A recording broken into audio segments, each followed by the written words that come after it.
Welcome to மாஸ்லாமணி kitchen. இப்போ வந்து நம்ம பீட்ரூட்டு இதை வந்து பீட்ரூட்டில் ஏபிசி மால்ட்டுன்னு வேறு தயாரிக்கிறாங்க. ஆப்பிள், கேரட்டு, பீட்ரூட்டு 3 அது ஒரு வகையில் நம்ம பவுடராக பாலில் கலக்கி குடிக்கலாம். இன்னொன்று ஜூஸாக எடுத்து குடிக்கலாம். ஹீமோகுளோபின் இதில் இருக்குது. குழந்தைங்களுக்கு எந்த ரூபத்துலேயும் கொடுத்துடலாம், எந்த இதுலேயும் ஜூஸாகவும் கொடுக்கலாம். இதை வந்து இன்றைக்கி வந்து நம்ம பொரியலாக செய்ய போகிறோம். அதுக்கு தேவையானது 1/2 கிலோ பீட்ரூட்டு. அதை வந்து இந்த இதில் திருவிக்கலாம். அதுக்கு தேவையான பொருள் வெங்காயம், பச்சை மிளகாய், தாளிக்கிறதுக்கு கருவேப்பிலை, கடுகு, உளுந்து, உப்பு, மஞ்சத்தூள், பெருங்காயம் தேவையில்லை, ஜீரகம் கொஞ்சம் இது பண்ணிக்கலாம், தேங்காய். இதெல்லாம் நான் ரெடி பண்ணி வச்சுருக்கேன். சட்டி காஞ்சிருச்சு. ஒரு ஸ்பூன் கடலெண்ணெய். எண்ணெய் காஞ்சிருச்சு. கடலைப்பருப்பு, உளுந்தம்பருப்பு, ஜீரகம் கொஞ்சம், வெங்காயம், பச்சை மிளகாய். எந்த தாளிப்பாக இருந்தாலும் இந்த உளுந்து, கடலைப்பருப்பு இதெல்லாம் இந்த மாதிரி கலராக இருக்கணும், சிகப்பு கலராக இருக்கணும். தீயை விட்டுறக்கூடாது, டேஸ்ட் மாறும்.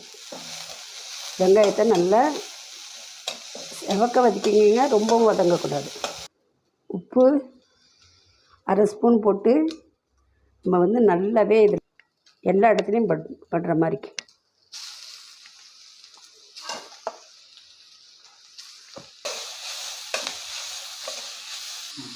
கொஞ்சமாக தண்ணி ஊற்றி ஒரு அட்டம்ல போதும்.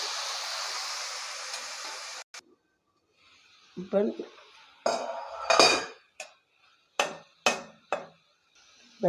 நல்ல கலர்ஃபுல்லாக நமக்கு பீட்ரூட் பொரியல் ரெடி. இப்போ இந்த ஸ்டேஜில் நம்ம தேங்காய் பூவை